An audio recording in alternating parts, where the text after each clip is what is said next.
Hello बच्चों, पिछले lecture में हम लोगों ने जीरो ऑर्डर रिएक्शन का रेट लॉ इक्वेशन को जाना था और फर्स्ट ऑर्डर रिएक्शन के रेट लॉ इक्वेशन को जाना था। इस लेक्चर में हम लोग हाफ लाइफ करने वाले हैं जीरो ऑर्डर रिएक्शन के लिए और फर्स्ट ऑर्डर रिएक्शन के लिए। जीरो ऑर्डर रिएक्शन के लिए हाफ लाइफ क्या होता है और फर्स्ट ऑर्डर रिएक्शन के लिए हाफ लाइफ क्या होता है। तो सबसे पहले जीरो ऑर्डर रिएक्शन के लिए हाफ लाइफ हम लोग देखेंगे। तो जीरो ऑर्डर रिएक्शन के लिए पिछले लेक्चर में जो रेट लॉ इक्वेशन बताया गया था वो याद होगा। क्या था वो था A equals to A not minus KT। ये zero order reaction minus KT ये था जीरो ऑर्डर रिएक्शन के लिए इंटीग्रेटेड रेट लॉ इक्वेशन। अब जो अगला टॉपिक है वो है हाफ लाइफ। हाफ लाइफ क्या होता है? हाफ लाइफ उस टाइम को कहते हैं, हाफ लाइफ उस टाइम को कहते हैं जितने टाइम में रिएक्टेंट का इनिशियल कंसंट्रेशन आधी हो जाती है। रिएक्टेंट का इनिशियल कंसंट्रेशन A नॉट है और इस A नॉट को आधा होने में जितना टाइम लगेगा उस टाइम को T हाफ कहेंगे। तो रिएक्टेंट का इनिशियल कंसंट्रेशन को आधा होने में जितना टाइम लगता है उसको क्या कहते हैं? हाफ लाइफ कहा जाता है। हाफ लाइफ को T हाफ से डिनोट करते हैं। ये टाइम T हाफ का, ये टाइम जो है T हाफ कब होगा? जब रिएक्टेंट का इनिशियल कंसंट्रेशन क्या हो जाएगा? आधा हो जाएगा A नॉट बाय 2। मतलब क्या है? मतलब ये है कि मान लो कि रिएक्टेंट का कंसंट्रेशन कितना इनिशियली 100 और इसका हाफ होने में मतलब 50 होने में जितना टाइम लगेगा उस टाइम को क्या बोलेंगे? T हाफ कहेंगे। तो इसका जो डिफिनेशन लिखा जा सकता है ये कि the time taken for the half of the initial concentration is called half life।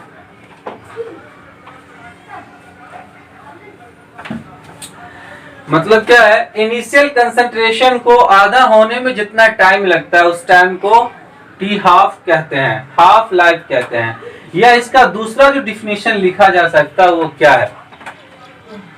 आधा होने का मतलब क्या? आधा होने का मतलब कि रिएक्टेंट का कंसंट्रेशन जितना था उसका आधा हो गया। मतलब क्या? रिएक्शन 50% कंप्लीट हुआ, 100 से 50 हुआ या A नॉट का आधा हुआ। इसका मतलब है कि जितना रिएक्टेंट का कंसंट्रेशन था उसका 50% रिएक्शन हुआ है।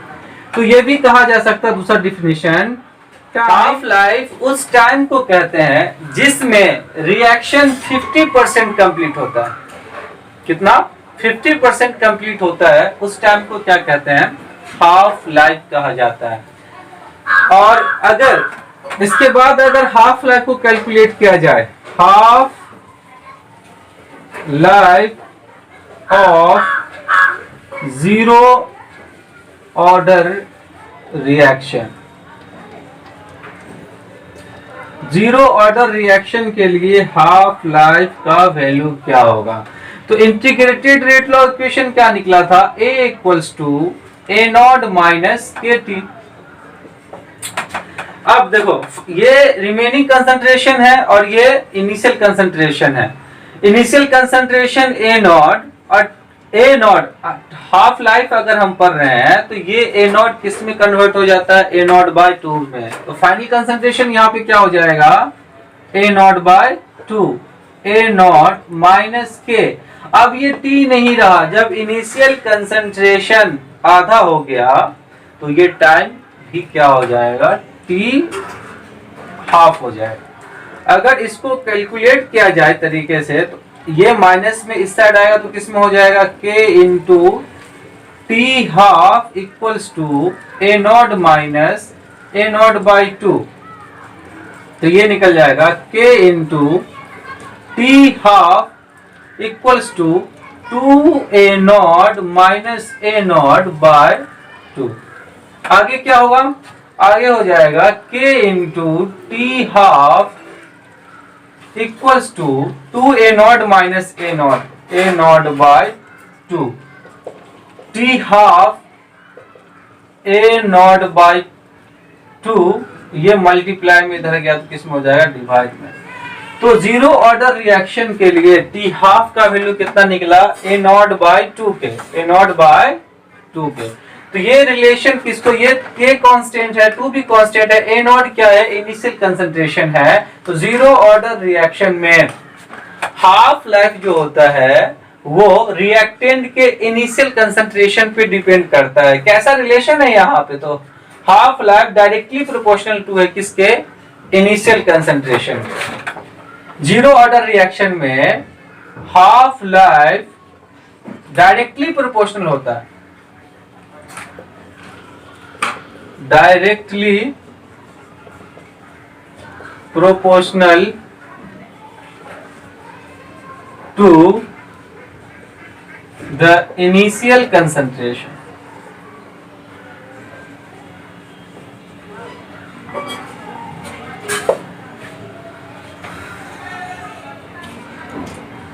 तो T half directly proportional to क्या होता है, इनिशियल कंसंट्रेशन।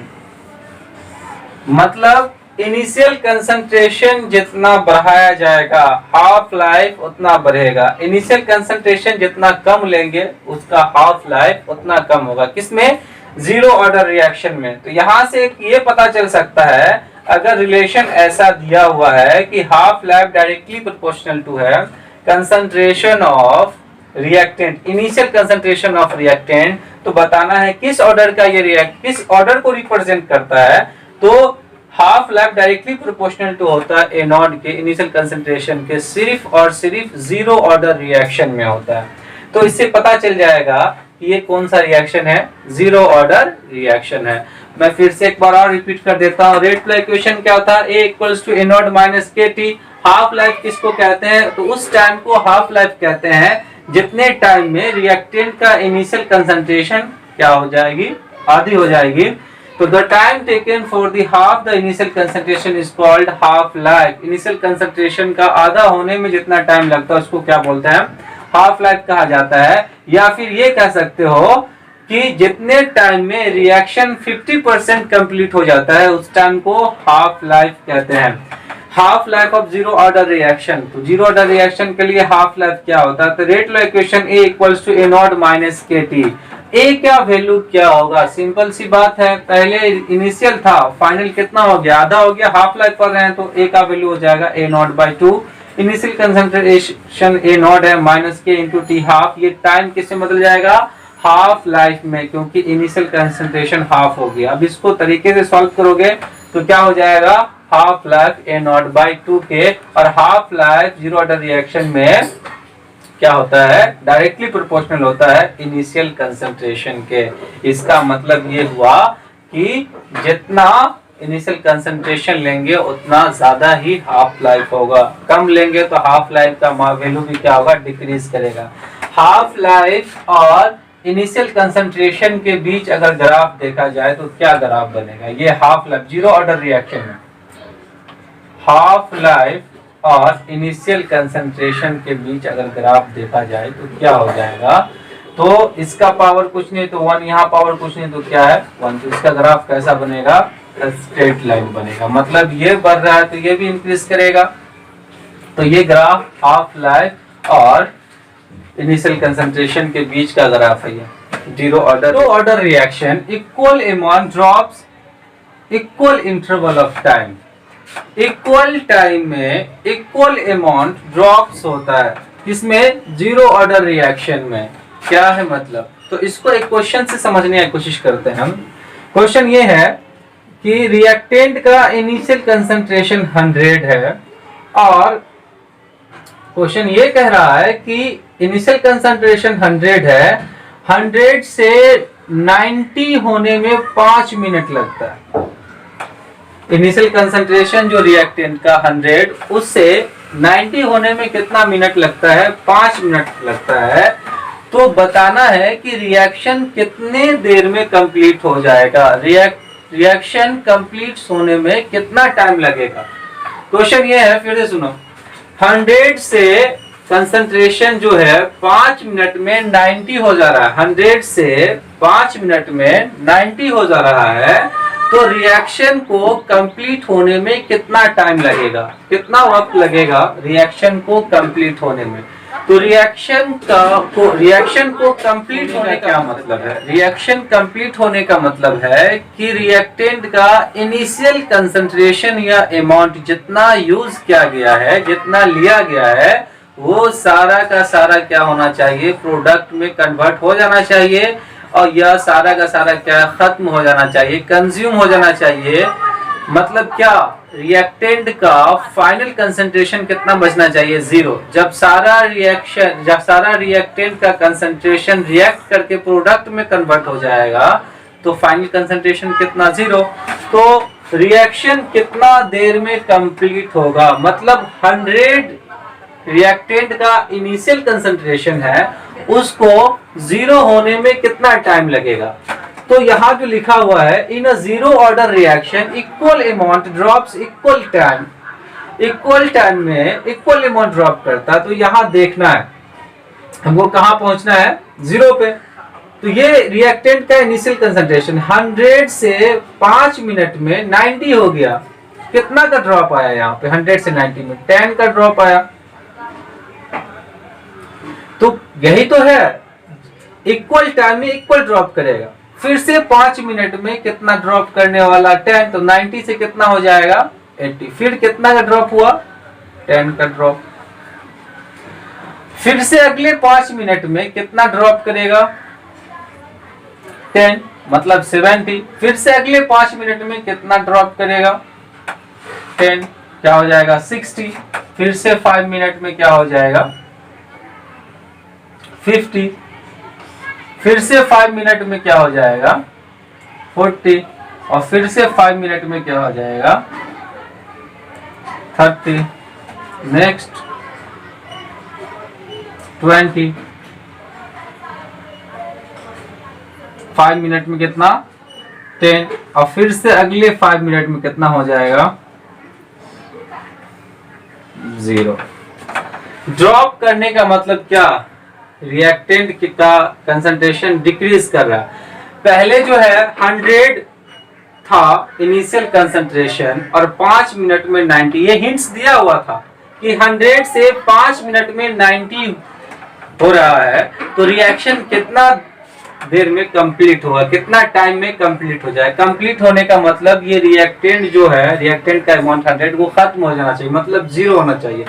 तो 100 5 मिनट में 90 हो रहा था, मतलब 10 का, 100 से 90 हो गया, 10 का ड्रॉप। तो जीरो ऑर्डर रिएक्शन में जितना इक्वल टाइम में इक्वल अमाउंट ड्रॉप करता, तो 5 मिनट में 10 ड्रॉप हो रहा था, तो अगले 5 मिनट में भी क्या होगा, क्योंकि टाइम तो सेम लगेगा, ड्रॉप भी सेम होगा, तो अगले 5 मिनट में 80, फिर अगले 5 मिनट में 70, क्योंकि 10 का ड्रॉप शुरुआत में है, तो जितना ड्रॉप यहाँ होगा जीरो ऑर्डर रिएक्शन में उतना ही यहाँ भी होगा, यहाँ भी होगा, यहाँ भी होगा, यहाँ भी होगा, यहाँ भी। जितना टाइम लग रहा था शुरू में उतना ही टाइम लगेगा, क्योंकि इक्वल टाइम में इक्वल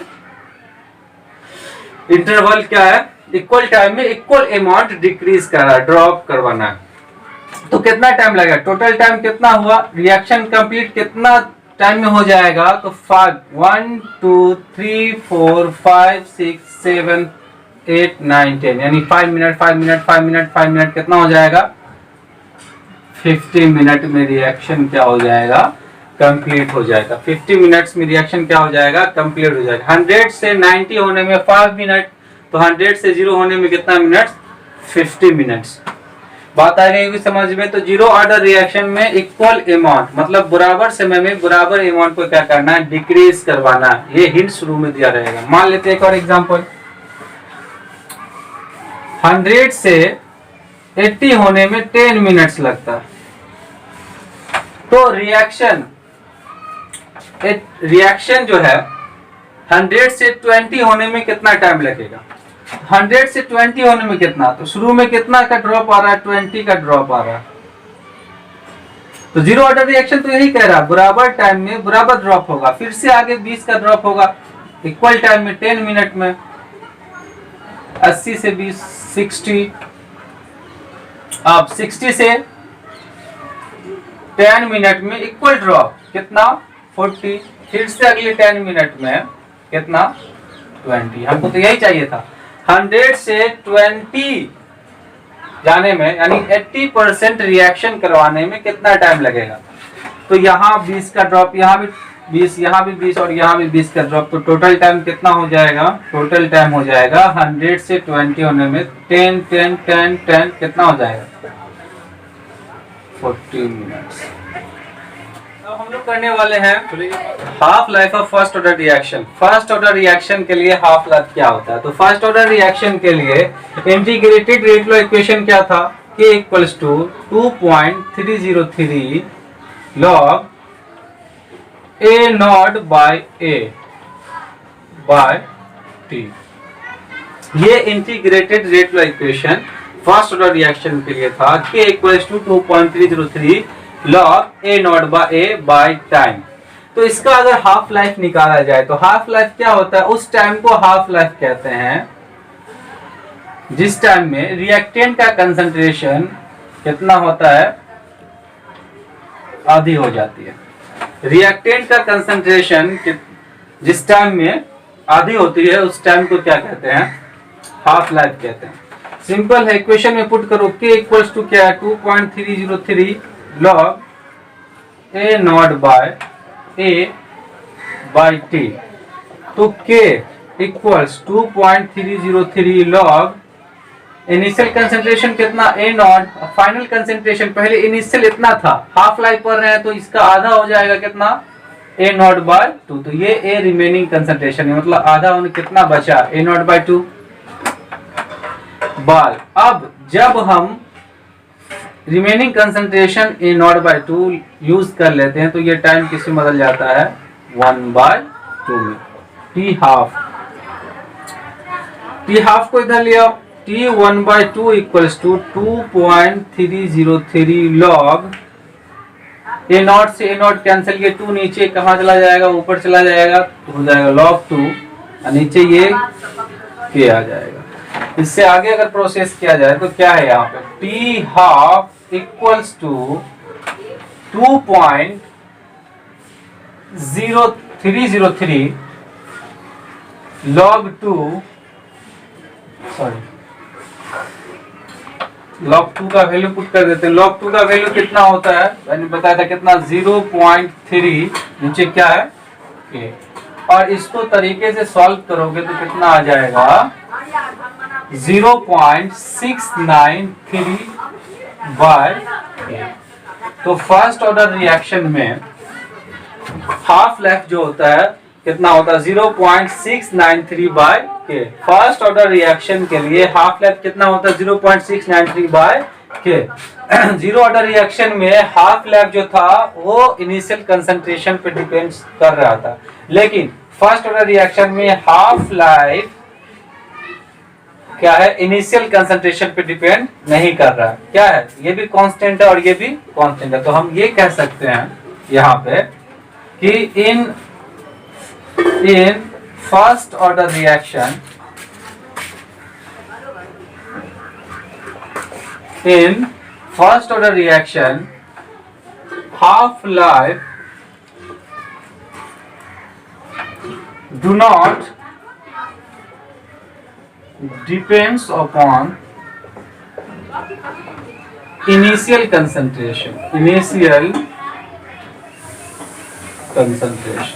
मतलब हाफ लाइफ का इनिशियल कंसंट्रेशन पे डिपेंड नहीं कर रहा, मतलब A नॉट कहीं नजर नहीं आ रहा, ये इनिशियल कंसंट्रेशन है कहीं नजर नहीं आ रहा, तो हाफ लाइफ जो है इनिशियल कंसंट्रेशन पे डिपेंड नहीं करता है। क्वेश्चन आ सकता है क्या फर्स्ट ऑर्डर रिएक्शन में हाफ लाइफ इनिशियल कंसंट्रेशन पे डिपेंड करता है, इनिशियल कंसंट्रेशन पे डिपेंड करता है? तो नहीं। अब यहाँ पे अगर इनिशियल कंसंट्रेशन और हाफ लाइफ के बीच अगर ग्राफ देखा जाए, इनिशियल कंसंट्रेशन या हाफ लाइफ के बीच ग्राफ देखा जाए तो क्या ग्राफ निकलेगा? इनिशियल कंसंट्रेशन पे तो डिपेंड नहीं करता, मतलब क्या, इनिशियल कंसंट्रेशन को चाहे जितना भी बढ़ा लो, हाफ लाइफ पे कोई इफेक्ट नहीं पड़ने वाला। तो ये इसका ग्राफ है, हाफ लाइफ फर्स्ट रिएक्शन के लिए जो हाफ लाइफ का ग्राफ है ये है। तो इस इक्वेशन को, इंटीग्रेटेड रेट लॉ इक्वेशन जो है, इस इक्वेशन पे क्वेश्चन बनेगा और इस इक्वेशन पे क्वेश्चन बनेगा। और जीरो ऑर्डर रिएक्शन में जो बताया गया A equals to A not minus KT, और हाफ लाइफ के लिए बताया गया A नॉट बाई 2 पे, ये 4 इक्वेशन पे बहुत सारे क्वेश्चंस बनेंगे। तो ये चारों इक्वेशन को क्या करना है, अगर इनिशियल कंसंट्रेशन A नॉट है, एक T हाफ में कितना हो जाएगा A नॉट बाई 2, क्योंकि इनिशियल कंसंट्रेशन क्या हो जाएगा, आधा। अगर ये इनिशियल कंसंट्रेशन और इसका फाइनल निकालना हो तो T हाफ, तो इसका आधा क्या हो जाएगा A नॉट बाई, इसको भी हम क्या करेंगे 2 से डिवाइड करेंगे, तो कितना हो जाएगा A नॉट बाई 2 इंटू 2 कितना हो जाएगा 4, तो 4 का किसका स्क्वायर होता है 2 का स्क्वायर। अगर हम इसका T हाफ निकाले तो क्या निकलेगा,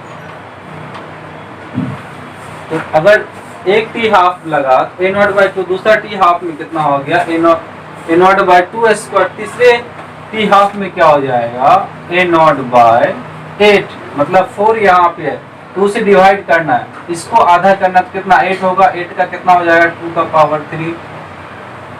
अगले अगर T हाफ के लिए बात किया जाए तो कितना हो जाएगा, इसका आधा A नॉट बाई 8, 8 का आधा क्या हो जाएगा 1 बाई A नॉट का आधा A नॉट बाई 16, तो 16 का क्या हो जाएगा 2 का पावर 4, और ये चलता ही रहेगा इस तरह से। कहाँ तक जाएगा, nth T हाफ के लिए बात किया जाए तो कितना हो जाएगा A नॉट बाय 2 का पावर n। तो आफ्टर क्या हो जाएगा यहाँ पे, आफ्टर क्या होगा यहाँ पे, concentration after n time, concentration after n time equals to कितना निकल जाएगा A नॉट बाय 2 का पावर n। और टोटल टाइम जो होता है यहाँ से लेकर यहाँ तक n इंटू T हाफ हो जाता है, ये फॉर्मूला याद है, T equals to n into T half. बात आई समझ में? अगर इनिशियल कंसंट्रेशन A नॉट है तो T हाफ में कितना हो जाएगा A नॉट बाई 2, इसका अगर आगे बात किया जाएगा और हाफ लाइफ लगाया जाए तो इसका भी आधा हो जाएगा A not by 4, A not by 2 का आधा कितना हो जाएगा A नॉट बाई 2 का आधा, तो इसको भी इसका आधा क्या हो जाएगा, ये हो जाएगा A not by 4, A not by 4 को क्या लिख सकते हैं A नॉट बाई 2 का स्क्वायर, और इसका फिर आधा किया जाए तो क्या हो जाएगा A नॉट बाई ये 2 स्क्वायर मतलब 4, फिर 2 से मल्टीप्लाई तो कितना हो जाएगा 8, और 8 को क्या लिख सकते हैं A नॉट बाई 2 का पावर 3, ये चलता ही रहेगा। तो फाइनली जो निकला कितना तक जाएगा कोई कुछ पता नहीं, इनफाइनाइट भी हो सकता है, तो उसको मान लिया क्या A नॉट बाय 2 का power n। Concentration after n time, n time के बाद क्या रहेगा कंसंट्रेशन A नॉट बाय 2 का पावर n हो गया, T equals to n into T half. Total time क्या हो जाएगा T equals to n into T half, n क्या है नंबर ऑफ हाफ लाइफ।